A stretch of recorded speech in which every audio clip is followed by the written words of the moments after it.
There are fragrances that are long lasting, and then there is beast mode. And some of you guys want beast mode. You want fragrances that will last into the next year and project into the next country. If you want strength, I'll give you strength.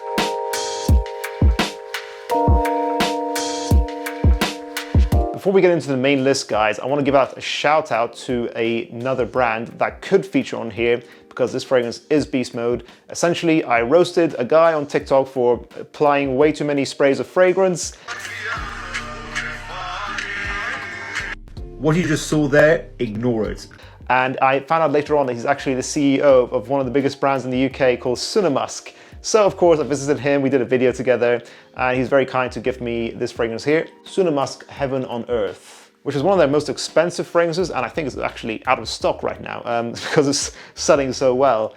Heaven on Earth is for you guys who want a very unapologetically Middle Eastern style of perfumery here. Rose, a lot of woody molecules, extremely long lasting. It's going to be softer on the projecting side, but it's going to last into the next day. So it fits the theme of this video. I thought I'd mention it, guys. Check him out. I'll leave a link in the description below. And let's get into the main list.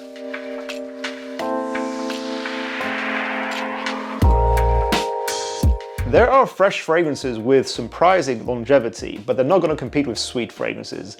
All of these are sweet, and they're very heavy, and they're going to be pretty much head turners, all of them as well. They're going to be great for the upcoming winter season. There are 6 fragrances here. Let's get into it. Versace Eros Flame. This fragrance is not as mass appealing as Versace Eros. Whilst that has a nice and easy, cool mint and apple opening, this goes more for a spicy, peppery, fiery citrus opening, hence the name. It's still very mass appealing though. I think it's very sexy, and it has its own sort of twist and appeal compared to the original Eros. It's still very similar in the dry down between the two fragrances. Very heavy on the vanilla. I'm not a huge fan of this kind of fragrances anymore. It's too mass appealing, too generic. But if you want to smell sexy, this will do it for you. This will get you compliments. The beast mode aspect here is that this lasts 14 hours, over 14 hours on my skin, and it's going to be a loud projector. I just checked, my bottle is from 2019, so this might have been reformulated. If anyone knows, let us know in the comments down below. Make sure to check it out in the stores, try it on your skin. This stuff is underrated, and it's a smoother blend than the original Eros in my opinion. I don't own a bottle, but I'm going to say Mancera's Red Tobacco.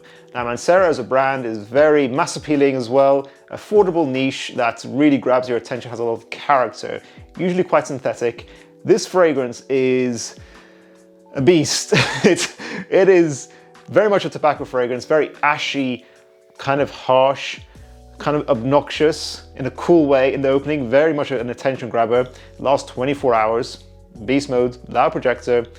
That then after the first 8 hours, which is kind of like the opening for this fragrance, even though most fragrances openings are like 10 minutes, this is 8 hours, you get a much nicer, smooth vanilla dry down. Very sexy, spicy tobacco vanilla overall.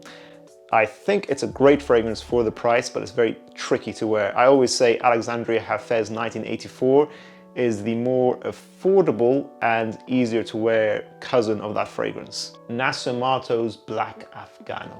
This is a sexy, sweet weed fragrance. It's got a very prominent cannabis note, making a very unique niche perfumery here. It smells extremely high quality, and I think for the price it's fantastic. It's like $100 for 30 ml, which is very reasonable because of how strong this is. You don't need more than 30 ml.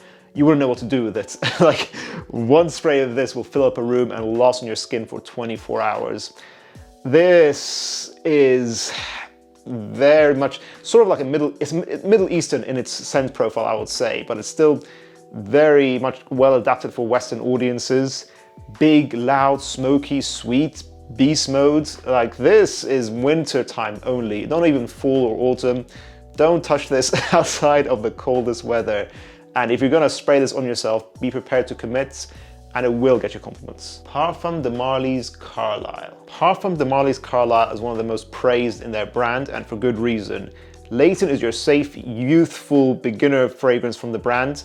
Spicy, sweet apple pie. This is the more mature apple pie dessert smelling fragrance. It starts off with that apple and nutmeg, smelling very spiced, appley, and dries down to a very intense sweetness. This is winter through and through as well. over 14 hours with this fragrance and fantastic perfumery. Elegance in a bottle. I think a man wearing a dark, perfectly tailored black suit would rock this perfectly in the wintertime.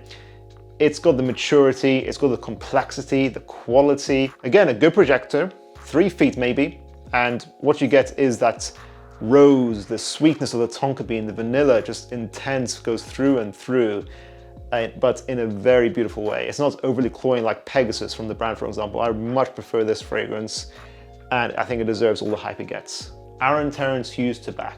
So most of us have smelled Tom Ford's Tobacco Vanille, which of course is tobacco and vanilla. So that smells a bit more like the tobacco leaf plant itself. This is more of a realistic cigar. It smells like a realistic cigar scent that has the tobacco, of course, the vanilla, and it's added some woody, sharp oud in here. I kind of feel like it's an upgrade from Tobacco Vanille. Of course, that still is a classic fragrance, but this is insane. 24 hours, soft moderate projection for this fragrance, extremely high quality. This is niche perfumery at its finest. You'll never find a concept or perfume quality like this in the designer realm. One of Terence Hughes' best. Check it out and get it if you can. Xerjoff's Alexandria II. I love the Zerjov brand. If you guys haven't checked out Zerjov, definitely do so. I think it's easily the niche brand you say to yourself, it's worth the money. If you want to spend big, you're like, okay, you know what? I'm gonna go into horrible debt. I'm gonna get loads of fragrances that are like the best quality. Zerjov is your brand. Alexandria II is one of their best. It provides 24 hours longevity with a 1 foot, maybe soft projection, I'd say actually, that does it in a very unique way. You think it's gonna be a lot of vanilla in here, but no, it's got some sweetness in here, but it's more of a woody fragrance. It is rose and oud done to perfection with lots of interesting woody molecules like rosewood, I think is one of them, that you're just not gonna find in more affordable, lower quality perfumery. This is the best perfumery. Like, the quality here is just unmatched, and I'm not sure how intense the concentration is here for this fragrance. It's very expensive, and when you spray it on yourself, I think there must be at least 30% concentration, because it's just a big, thick layer of oil. It's very highly concentrated, extremely long-lasting, extremely high quality. If you want pure elegance in a bottle that is not too loud and just gonna last forever and ever and ever, worth the money. I hope you guys enjoyed this video. Let us know, do you have any fragrances in general? Do you feel that are beast mode that last into the next day? And even more impressive would be, do you know any fresh fragrances for people in the comments down below that last into the next day? That's even more impressive. Make sure to check out our other videos where we talk about beast mode fragrances. I'll see you guys in the next one. Bye.